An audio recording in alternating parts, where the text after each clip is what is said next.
Hello friends, स्वागत है आप लोगों का मेरे YouTube चैनल में। आज पढ़ने वाले हैं 7th क्लास की एक पोम और उसका नाम है द सेड, जो रचित की गई है फ्रैंकलिन के द्वारा। और सबसे पहले जान ले कि सेड का मतलब क्या होता है। सेड का मतलब हो सकता है जैसे काउ शेड होता है, टीन शेड होता है। काउ शेड जिसे उसमें गायों को रखा जा सकता है। टीन शेड में हम अपना कोई सामान वगैरह रख सकते हैं। और उसके अलावा शेड जो होता है उसे स्टोर रूम की तरह भी हम काम में ले सकते हैं। इसमें कोई भी हमारे घर का पुराना सामान यहाँ रख सकते हैं। परंतु इस कविता में कवि जो है वो किस तरह की शेड के बारे में बात कर रहा है वो हम लोग देखते हैं। तो चलो करते हैं आज की वीडियो की शुरुआत।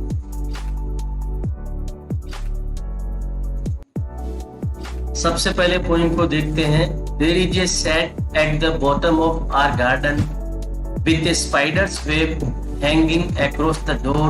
The hinges are rusty and creak in the wind. When I am in bed, I lie and I listen. I will open that door one day. पहली लाइन में कवि कह रहा है There is a shed at the bottom of our garden. कवि ये कहना चाह रहा है कि मेरा जो बगीचा है उस बगीचे के जो अगला जो हिस्सा है वहां पे एक शेड बना हुआ है। With spiders web hanging across the door, और उसका जो दरवाजा है उसके पास मकड़ी का जाला लटका हुआ है। अब मकड़ी का जाला लटका हुआ है इसका मतलब ये है कि वहां पे काफी समय से ना कोई जाता है ना कोई आता है, क्योंकि जिस समय पे हम बहुत ज्यादा आते जाते नहीं है, साफ सफाई नहीं करते हैं, वहीं पे मकड़ी के जाले होते हैं। The hinges are rusty and creak in the wind. Hinges का मतलब होता है जिस तरह से मकान में जब हम दरवाजे बनाते हैं तो उन दरवाजों को जोड़ने के लिए जो लोहे और स्टील की जो क्लिप लगाते हैं उन्हें हम लोग हिंजेस बोलते हैं, जिसपे दरवाजा टिका हुआ रहता है। तो इसके जो हिंजेस हैं वो रस्टी हैं, उनमें जंग लग चुका है। And creek in the wind, और जब भी हवा चलती है तो वो कराते हैं, चीखते हैं, चिल्लाते हैं, अजीब डरावनी आवाज वो पैदा करते हैं। When I am in bed, I lie and I listen. जब भी मैं बेड में होता हूँ, बिस्तर पे होता हूँ, I lie, मैं लेटा रहता हूँ, and I listen, तो मैं ये आवाजें सुनता रहता हूँ।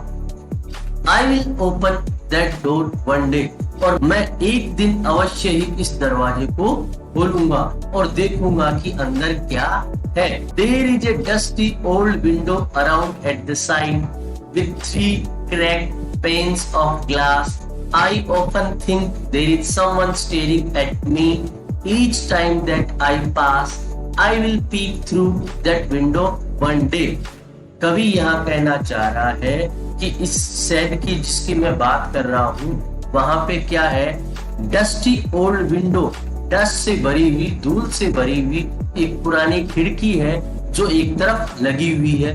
With 3 cracked panes of glass, और उस खिड़की के जो 3 कांच है वो क्रेक हो रखे हैं, टूट रखे हैं। I often think there is someone staring at me. अक्सर मैं सोचता हूँ कि वहां कोई ऐसा व्यक्ति है या कोई है जो मुझे स्टेयर कर रहा है। स्टेयर का मतलब होता है घूरना, वहां से मुझे कोई घूर रहा है। Each time that I pass, जब भी मैं वहां से गुजरता हूँ तो मुझे लगता है कि कोई मुझे वहां से घूर रहा है। I will peek through that window one day, और एक दिन मैं उस विंडो से, उस खिड़की से पीक थ्रू करूंगा। पीक का मतलब झांक के देखना, कि मैं भी उसमें से झांक के देखूंगा कि उसके अंदर क्या है। यहाँ कभी कहना चाह रहा है कि मेरा जो शेड बना हुआ है गार्डन में, वहां पे क्या है, एक खिड़की है, उसके कांच टूटे हुए हैं और मुझे लगता है उसमें से मुझे कोई देखता है जब भी मैं वहां से गुजरता हूँ। और एक दिन मैं उसके अंदर से झांक के देखूंगा कि उसके अंदर क्या है। My brother says there is a ghost in the shed who hides under the rotten floorboards, and if I ever dare to set foot inside, he will jump out and chop off my head. But I will take a peek one day. My brother says there is a ghost in the shed. मेरा भाई कहता है इस shade के अंदर एक ghost है, एक भूत है। Who hides under the rotten floorboards, जो छिपा हुआ है, रोटन जो खराब हो चुके हैं, सड़ चुके हैं, फर्श जो जमा हुआ है उसके नीचे जो सड़ चुके हैं उसके अंदर वो छिपा हुआ है। And if I ever dare to set foot inside, और कभी भी मैंने अगर इतना डेयरिंग की, साहस किया कि अपना कदम वहां रखा, he will jump out, वह बाहर उछल के आ जाएगा, and chop off my head, chop off का मतलब काट देना, और मेरे सिर को काट देगा। But I will take a peek one day, peek का मतलब वही लुक छिप के देखना, झांकना, लेकिन मैं एक दिन जरूर झांक के उसमें देखूंगा। यहाँ कवि अपने भाई के बारे में बता रहा है कि मेरे भाई ने बताया है कि इस शेड के अंदर एक भूत छिपा हुआ है, और अगर तुमने कभी भी इसमें पैर रखा तो वो क्या करेगा, कूद के बाहर निकल के आ जाएगा और तुम्हारे सिर को काट देगा। लेकिन फिर भी कवि कह रहा है कि मैं एक दिन जरूर वहां जाके देखूंगा, जरूर झांक के देखूंगा। I know that there isn't really a ghost. My brother tells lies to keep the shed for his den. There isn't anyone staring or making strange noises, and the spider has been gone from his web. Since I don't know when, I will go into that shed one day soon, but not just yet. यहाँ कवि कहना चाह रहा है I know that there isn't really a ghost. मैं जानता हूँ कि इस शेड में कोई भी घोस्ट, कोई भी भूत नहीं है। My brother tells lies to keep the shed for his den. मेरा जो भाई है मुझसे लाई झूठ बोलता है to keep the shed, इस शेड को for his den, अपने स्टोर रूम, अपनी गुफा बनाने के लिए इसे उसने रख रखा है। वो मुझसे छिपाना चाहता है, खुद इसे काम में लेना चाहता है। There isn't anyone staring or making strange noises.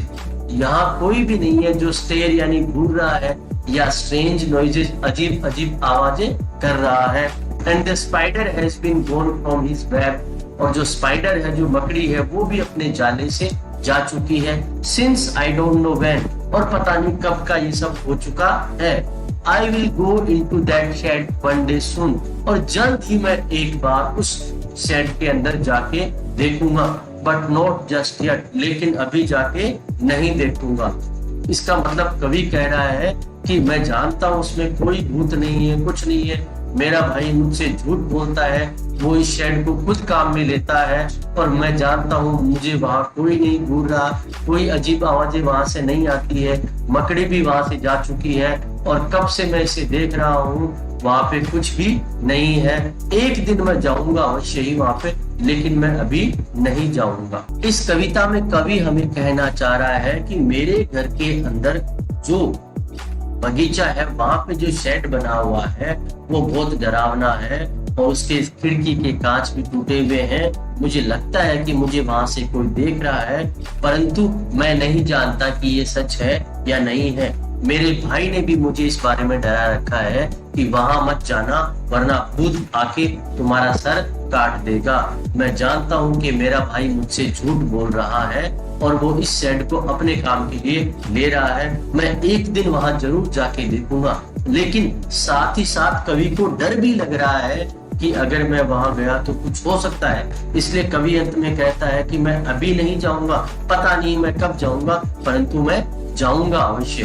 दोस्तों, अगर वीडियो अच्छा लगा तो लाइक और शेयर करें, और चैनल को सब्सक्राइब करना ना भूलें।